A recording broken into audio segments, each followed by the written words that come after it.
Hai, selamat datang di channel cerita film Bang EB. Kali ini, saya akan menceritakan alur cerita dari film The Age of Adaline. Namun sebelum itu, jangan lupa tekan tombol subscribe ya. Film ini menceritakan tentang seorang wanita cantik bernama Adaline yang tidak pernah menua. Meski tahun demi tahun berganti, wajahnya tetap sama, seperti selalu berusia 29 tahun. Wah, sepertinya ini adalah keinginan setiap wanita ya. Tapi bagaimana hal ini dapat terjadi, dan apakah menjadi awet muda selamanya? Kemudian melihat orang-orang sekitarmu menua, anak-anakmu tumbuh besar sampai menjadi kakek nenek, namun kamu masih stuck di usia 29 tahun, benar-benar dapat menguntungkan? Well, mari kita simak ceritanya. Ceritanya bermula pada sebuah adegan Adaline yang bekerja di perpustakaan kota membuka sebuah arsip gulungan berita lama yang sudah didigitalkan. Di antara beberapa arsip tersebut, perhatiannya tertuju pada sebuah gulungan arsip berita di tahun 1906 Edison. Dengan rasa penasaran, Adaline kemudian memutar rekaman tersebut dan menyaksikan rangkuman peristiwa penting di tahun itu. Salah satu arsip berita yang muncul adalah kelahiran seorang bayi bernama Adaline Mary Bowman, yakni dirinya. Seorang bayi yang lahir pada tahun 1908, tepat pukul 1 dini hari di Rumah Sakit Anak San Francisco. Anak sematawayang dari pasangan Faye dan Milton Bowman. Kemudian arsip berita tersebut menampilkan jembatan Golden Gate yang mulai dibangun pada tanggal 16 Juni 1929. Potongan berita tersebut mengingatkannya akan memori di mana kala itu Adaline yang berusia 29 tahun sedang berjalan-jalan bersama ibunya menikmati pemandangan Golden Gate yang akan rampung dalam 3 tahun mendatang. Kemudian tanpa sengaja ia bertemu seorang pria insinyur muda di sana, Clarence James Prescott. 87 hari setelah pertemuan itu, mereka pun menikah di Katedral Old Santa Mary, San Francisco. 3 tahun kemudian lahirlah seorang bayi perempuan. Mereka menamainya Fleming, seperti nama nenek Adaline. Pada 17 Februari 1937, sebuah peristiwa memilukan terjadi. 8 pekerja dan 2 insinyur tewas saat sebuah rangka jembatan jatuh menimpa jaring pengaman semasa pembangunan jembatan Golden Gate, dan salah satu insinyur yang tewas tersebut adalah suami Adaline. 10 bulan setelah kematian suaminya, Adaline berkendara menuju penginapan pantai milik orang tuanya, di mana Fleming yang berusia 5 tahun sudah menantinya. Di saat inilah hal ajaib itu pun terjadi. Salju turun di wilayah Sonoma, California. Salju yang turun lebat kala itu mengamburkan pandangan jalan. Adaline pun menghantam pembatas jalan dan mobilnya terjatuh ke dalam air. Dengan jatuhnya Adaline ke air yang beku, menyebabkan tubuhnya memasuki keadaan hipoksia, yang seketika itu juga menghentikan nafasnya, dan memperlambat detak jantungnya. Dalam 2 menit, suhu tubuh Adaline turun hingga 30 derajat Celcius, jantungnya pun berhenti berdetak. Kemudian sebuah kilat menyambar mobilnya. Kilat tersebut bermuatan 500 juta volt listrik dan menghasilkan 60.000 ampere arus dan memberikan 3 dampak. Yang pertama, muatan itu menghidupkan kembali jantung Adaline. Yang kedua, dia keluar dari keadaan hipoksia dan bisa kembali bernafas. Dan yang ketiga, berdasarkan prinsip von Lehmann mengenai penempatan elektron di DNA, Adaline Bowman untuk seterusnya akan kebal dari kerusakan akibat perkembangan zaman. Dia tidak akan pernah menua. Selama beberapa tahun, Adaline mengaitkan penampilan kekalnya adalah karena pola makan sehat, olahraga, keturunan, dan keberuntungan. Begitu yang ia sampaikan saat bertemu dengan teman seusianya yang telah menua saat berjalan bersama anaknya. Mereka seperti adik dan kakak. Beberapa minggu kemudian, sebuah tindakan harus diambil di tengah kehidupannya yang berjalan normal. Adaline ditilang karena pelanggaran kecil. Petugas tilang yang mengecek SIM merasa heran dengan umurnya yang sudah berusia 45 tahun, namun masih terlihat awet muda. Merasa curiga, petugas menahan SIM tersebut dan meminta Adaline datang ke kantor dengan membawa KTP agar dapat mengambil SIM tersebut. Tak lama, Adaline langsung bergegas pindah kembali ke San Francisco dan bekerja di bagian administrasi di Fakultas Kedokteran. Di sana, dia memanfaatkan semua kesempatan yang ia punya untuk menyelidiki kondisinya. Setelah 1 tahun melakukan studi intensif, Adaline Bowman terpaksa harus menerima kenyataan bahwa tidak ada penjelasan ilmiah untuk kondisinya. Suatu hari, keberadaan Adaline pun tercium oleh FBI. Ia dihampiri 2 petugas dan meminta Adaline untuk menjawab beberapa pertanyaan untuk kebutuhan investigasi. Adaline menolaknya. Ia pun dipaksa ikut. Di tengah perjalanan, FBI menjelaskan akan melakukan beberapa tes kepadanya. Merasa jiwanya mulai terancam, Adeline berusaha melarikan diri dan berhasil keluar melalui jok belakang mobil. Ia pun segera mengemasi barang-barangnya dan segera pergi menjauhi kota itu. Sebelum pergi, Adeline berpesan kepada anaknya, apabila ada orang yang mencarinya, sampaikan bahwa dia sedang berlibur ke Eropa dan tidak akan pernah kembali. Dia pun berpesan kepada Fleming bahwa ia akan selalu menjadi ibunya. Jika suatu saat mereka nanti bertemu, Adeline akan memiliki identitas baru dan Fleming harus mengenalkan Adeline sebagai teman. Untuk menjamin kebebasan dan keselamatan diri dan putrinya, Adeline bersumpah akan terus berpindah, mengubah nama, tempat tinggal, dan penampilannya setiap 10 tahun, dan tak akan pernah menceritakan rahasianya kepada siapapun. Sumpah itu pun terus berlanjut hingga telah sampai di tahun ke-60. Adeline mendapatkan panggilan dari temannya Regan. Regan adalah seorang pianis yang tunanetra. Seperti tahun-tahun sebelumnya, Regan akan memainkan piano di acara malam pergantian tahun dan memujuk Adeline untuk hadir di acara tersebut. Berjalan anggun bak model, Adeline datang ke pesta pergantian tahun tersebut menggunakan gaun hitam.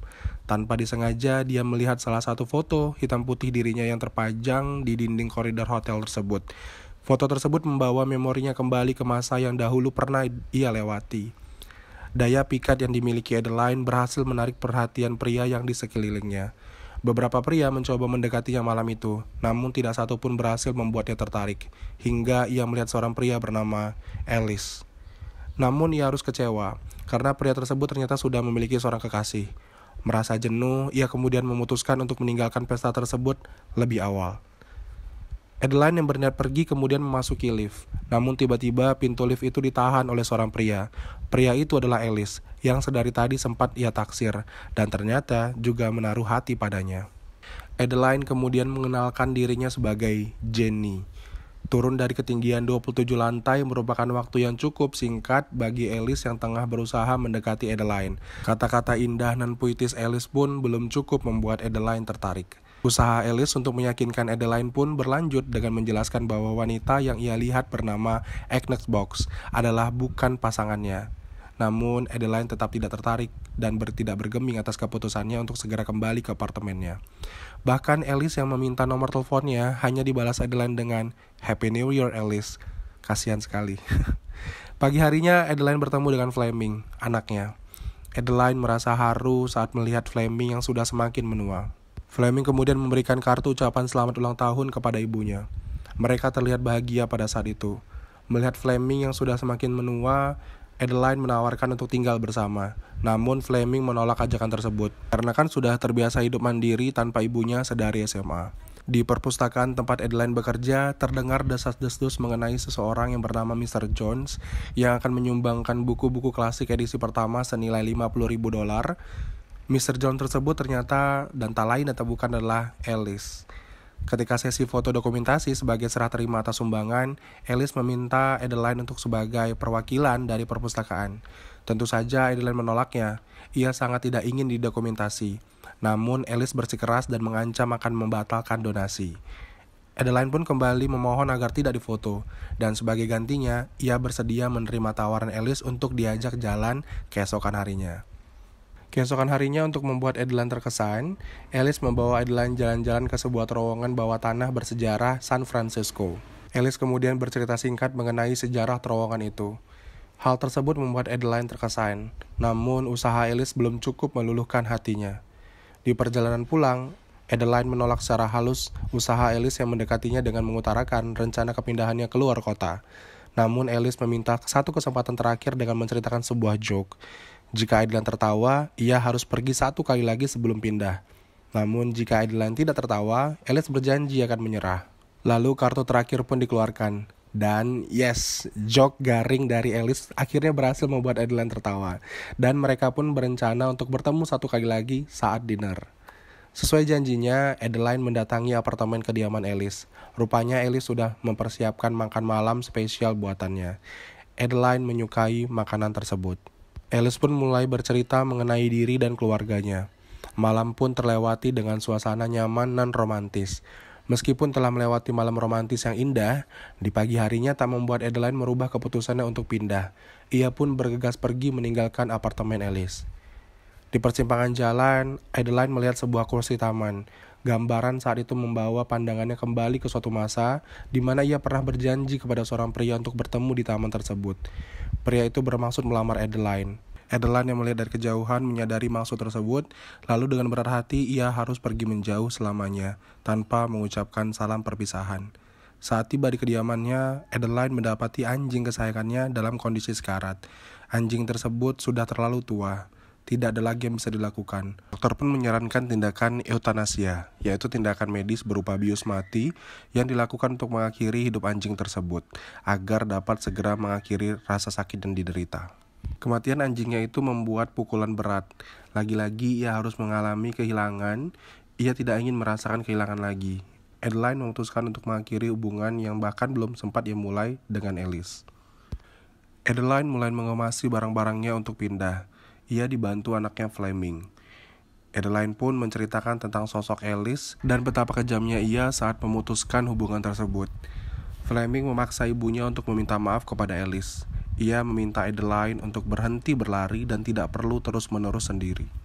Untuk menebus rasa bersalahnya, Adeline mengajak Alice ke suatu tempat, sebuah bioskop terbuka. Bioskop yang sudah lama tidak digunakan. Tempat tersebut tersembunyi sebuah filamen fotoluminescent yang luar biasa indah, terpasang di salah satu sisi atap bangunan tersebut. Di momen itu, Alice mengundang Adeline untuk datang ke rumah orang tuanya yang akan mengadakan pesta ulang tahun pernikahan yang ke-40 pada akhir pekan. Tawaran tersebut pun diterima Adeline. Adeline yang sangat bersemangat mengendarai mobil mulai menunjukkan skill mengemudinya yang sudah terasah selama puluhan tahun. Di perjalanan mereka bertemu Kiki, adiknya Alice. Mereka kemudian memberinya tumpangan dan melanjutkan perjalanan. Setelah menempuh perjalanan yang cukup lama, mereka akhirnya tiba. Alice kemudian mengenalkan Adeline yang ia ketahui bernama Jenny kepada orang tuanya. Momen bahagia itu harus terhenti sejenak saat ayah Alice bertemu Adeline. Ia adalah Williams, seorang pria yang dulu duduk di taman menantinya. Pria yang dulu pernah ia cintai dan berniat melamarnya, namun harus terpisah tanpa sempat menjelaskan apa-apa. Momen pertemuan itu menjadi sangat canggung. William sempat memanggilnya Adeline, namun Adeline buru-buru menjelaskan bahwa ia adalah Jenny. Mengaku Adeline adalah nama ibunya yang sudah meninggal 6 tahun lalu.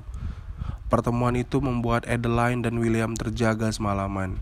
Kenangan akan pertemuan pertama tiba-tiba muncul begitu saja, menguap ke permukaan.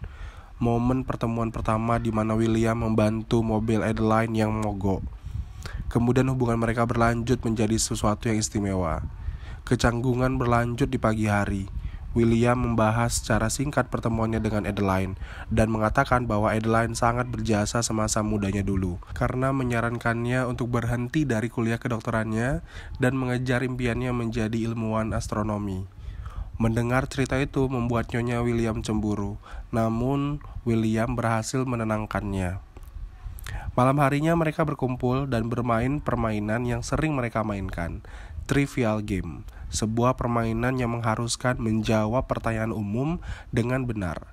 Games yang selalu dimenangkan oleh William. Di tengah permainan, sebuah fakta terkuak. William memberikan nama komet temuannya dengan nama Della dan menunggu kemunculan komet tersebut selama hidupnya. Nama Della merupakan panggilan William kepada Adeline pada waktu itu. Adeline pun kini menyadari betapa besar perasaan William terhadapnya, dan perasaan itu masih tersimpan rapat hingga kini.